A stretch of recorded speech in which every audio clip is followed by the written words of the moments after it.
네, 대통령님 지명해 주셔서 감사합니다. 채널의 이동훈 기자입니다.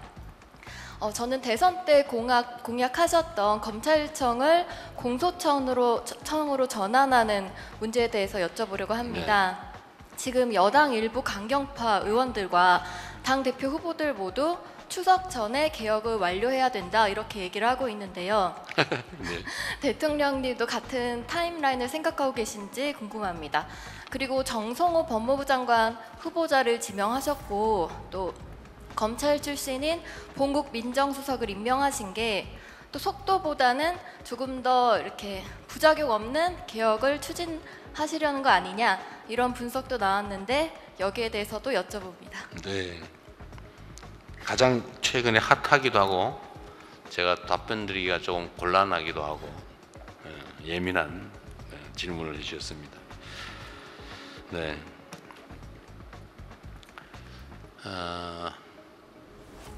검찰 개혁 또는 이걸 포함한 사법 개혁은 사실 뭐 매우 중요한 현실적 과제죠. 뭐 저도 법조인이기도 합니다. 뭐 수십 년간 저도 송사에 매달려서 먹고 살았죠. 근데 많은 것들이 시대 상황에 맞지 않게 된 것 같습니다. 뭐 길게 얘기할 것 없이 기소 자체를 목표로 수사하는 그리고 기소에 맞춰서 사건을 조작하는 일은 결코 있어서는 안 되죠. 원래 법격언에 이런 말이 있어요. 법언이라고 하는데 아주 오래전부터 전해 내려오는 이제 법률에 관한 중요한 금원 같은 거죠. 10명의 범인을 놓치더라도 한 명의 억울한 사람을 만들면 안 된다. 정말로 중요한 겁니다. 인권의 중요성을 지적한 건데 이거 뭐 수천 년 전에 원시 사회에서부터 있던 얘기입니다. 그런데 실제는 어떠냐? 저는 그런 생각이 들어요. 누가 사적인 목적을 가지고 사람을 잡아다가 어디 개인 감옥에 가둬놓고 또는 목숨을 빼앗거나 이게 나쁜 짓이잖아요. 이건 이론의 여지가 없는 나쁜 짓이죠. 절대로 용서할 수 없는. 그런데 만약에 그런 범죄 악행을 막으라고 국민이 준 권력을 이용해 가지고 법률의 이름으로 그런 행위를 한다. 간첩 혐의를 뒤집어 씌워 가지고 사형 선고를 한 다음에 다음날 바로 집행해서 목숨을 빼앗는다. 또는 어떤 특정 아주 부도덕한 업자의 청탁을 받아가지고 재산을 빼앗아 그에게 부당한 이익을 주기 위해서 그 사람을 억울한 범인으로 만들어서 재산을 싹 다 뺏고 감옥에 집어넣어서 몇 년 동안 살게 한다. 구금 생활을 하게 한다.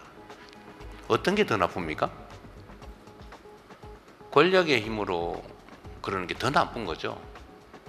근데 그런 게 상당히 많이 벌어져요. 있을 수 없는 일이잖아요.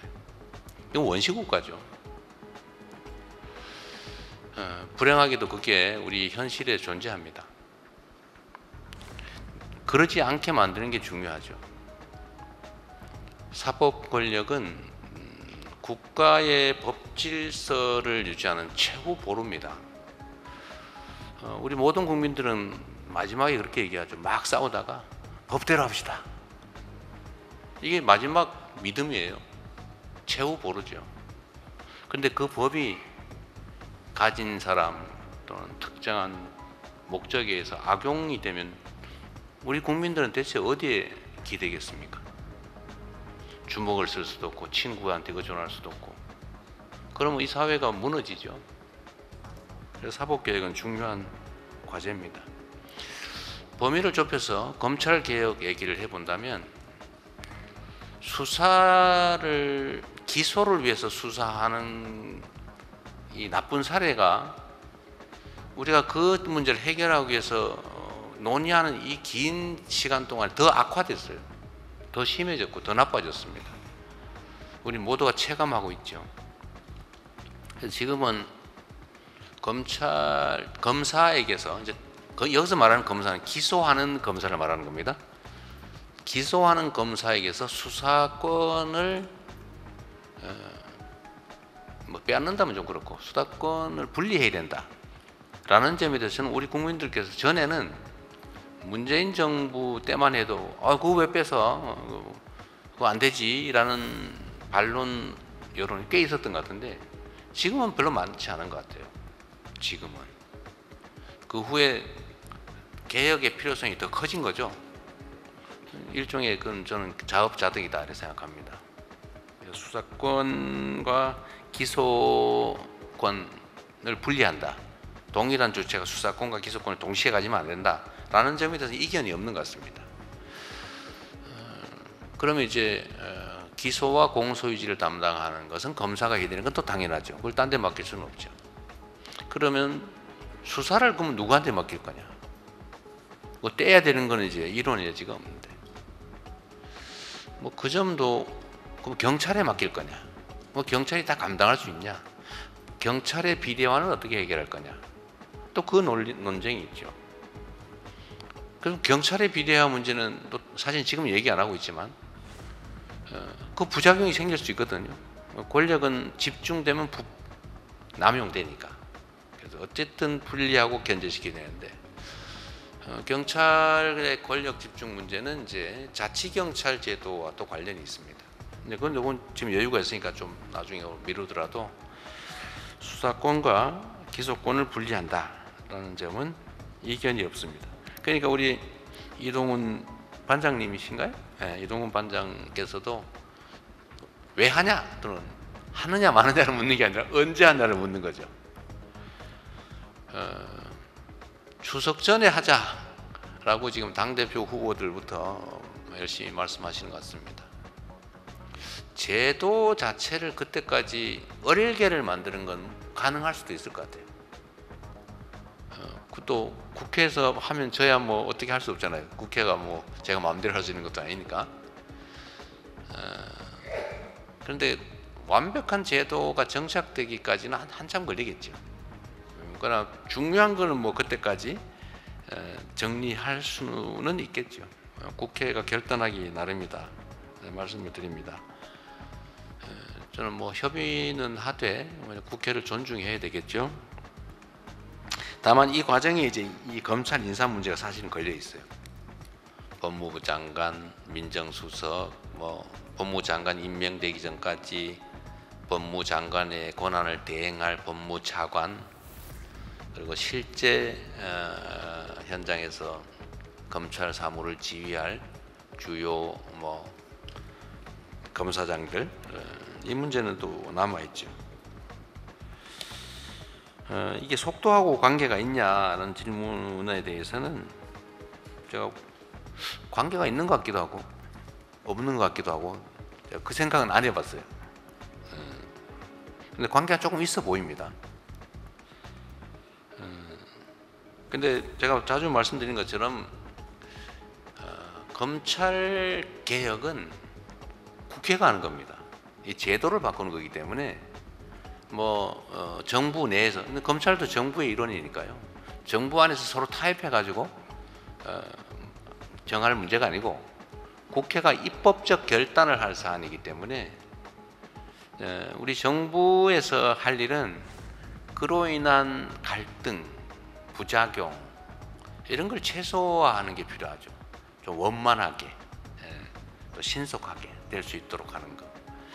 그러려면 이제 우리 대통령실 안에도 또 정부 안에도 또 검찰을 좀 잘 이해하는 사람이 맞는 게 유용성이 있겠다, 그런 판단을 한 겁니다. 그리고 그 담당자들이 아까 잠깐 말씀드렸습니다만 그 담당하는 주요 인사가 과거에 누구와 가까웠느냐, 그 가까웠고 아는 사람이고 뭐 인연 있는 사람을 다 골라내면 남는 게 거의 없을 것 같아요. 말씀드린 것처럼 그러나 공무원 특히 그게 누구든 간에 직업 공무원은 선출된 권력의 의사에 따를 수밖에 없어요. 뭐 안 따르면 바꾸면 되죠. 임기가 있는 선출직이나 임기가 있는 공직자와는 다르잖아요. 뭐 누구든 간에 제가 아무 때나 바꾸면 되죠. 결국 대통령이 결단할 사안, 그리고 국회가 입법할 사안들이어서 그 개별 인사에 대해서 너무 걱정하지 않으셔도 된다. 그 말씀을 좀 드리고 싶고요. 속도와 관계가 있는지는 아까 말씀을 드린 것 같습니다. 네. 정성호 법무장관 후보자는 오늘 인사청문회 준비단으로 첫 출근길에 수사 기소를 분리하고 검찰에 집중된 권한을 재배분하는 것엔 국민적 공감대가 있다며 검찰 개편을 언급했습니다. 그러면서 차분한 개혁을 강조했습니다. 검찰 조직의 해체라든가 이런 표현은 적절하지 않은 것 같고요. 국민의 눈높이에 맞는 개혁이 이루어져야 되지 않겠나라는. 검찰 내 극소수의 정치 편향적 검사들을 빼곤 개혁에 반발하지 않을 거라고도 했습니다. 시대의 변화에 따른 국민들의 요구사항을 검사들도 잘 알고 있기 때문에 정부 조직 개편안을 짜고 있는 국정기획위원회는 일부 여당 의원들이 발의한 이른바 검찰개혁 4법, 즉 검찰청을 폐지하고 공소청과 중대범죄수사청 등을 신설하는 방안이 국정위의 논의 방향과 크게 다르진 않다고 어제 밝힌 바 있습니다. 이와 관련해 한 국정위 관계자는 오늘 국정위의 검찰 개편안에 대해 조직 체계 등으로 보면 검찰청이 공소청으로 바뀌고 중수청이 떨어져 나가는 걸로 봐야 한다고 SBS에 말했습니다. 만약 검찰청이 공소청으로 바뀐다면 경찰의 수사를 1차적으로 통제해온 보안 수사권은 어떻게 될까? 법조계 일각에선 검사가 보안 수사권을 갖지 못하면 민생사건 피해자가 양산될 수 있다는 우려도 제기하고 있습니다. 이에 대해 국정위 고위 관계자는 보안 수사권의 존치 문제는 여전히 쟁점이라고 SBS에 토로했습니다. 다른 국정위 관계자는 공소청에 보안 수사권을 남기더라도 형사부 기능만 남고 특수부 기능은 없어질 거라고 내다봤습니다. 국정위의 TF는 검찰청을 포함한 정부 조직 개편안을 이한주 국정기획위원장에게 오늘 오후 보고할 계획이었지만 내부 논의가 길어지면서 보고 시점을 내일 오전으로 늦춘 걸로 전해졌습니다. SBS 김상민입니다. 심우정 검찰총장이 사의를 표명했습니다. 심우정 총장은 앞서 어제 법무부에 사의를 표명한 걸로 알려졌습니다. 심 총장은 오늘 오후 3시쯤 입장문을 내고 퇴임의 변을 밝힐 걸로 보이며 퇴임식은 내일 열릴 예정입니다. 심 총장은 지난 1월 법원이 윤석열 전 대통령에 대해 구속 취소를 결정한 것과 관련해 검찰이 즉시 항고를 하지 않기로 결정하면서 공수처에 직권 남용 혐의 등으로 고발된 상태입니다. 앞서 오늘 오전엔 검찰 내 대표적 특수통으로 평가받는 신흥석 서울 남부지검장과 양석조 서울 동부지검장이 사의를 밝혔습니다. 신흥석 검사장은 검찰 내부망인 이프로스에 올린 글에서 멈춰야 할 때 멈추는 것은 좋은 일이라고 한다며 27년간 걸어온 검사로서의 길을 이제 멈추려고 한다고 밝혔습니다. 신 검사장은 지난해 5월 서울 남부지검장으로 부임한 뒤 최근까지 김건희 여사가 연루된 건진법사 명품 선물 수수 의혹 등 수사를 지휘해왔습니다. 양석조 동부지검장도 검찰 내부망에 사직 인사를 올렸습니다. 양 검사장은 어려운 시기 떠나게 돼 죄송한 마음뿐이라며 최근 논의되는 수사와 기소의 분리는 사법기관간 책임을 흐려지게 할 것이라고 우려했습니다. 이재명 정부 출범에 이어 대대적인 검찰 개혁이 예고된 상황에서 검찰총장과 고위 검사들의 물갈이 신호탄이란 해석 속에 고위 간부들의 사직이 잇따를 수 있다는 관측도 나오고 있습니다. SBS 원종진입니다.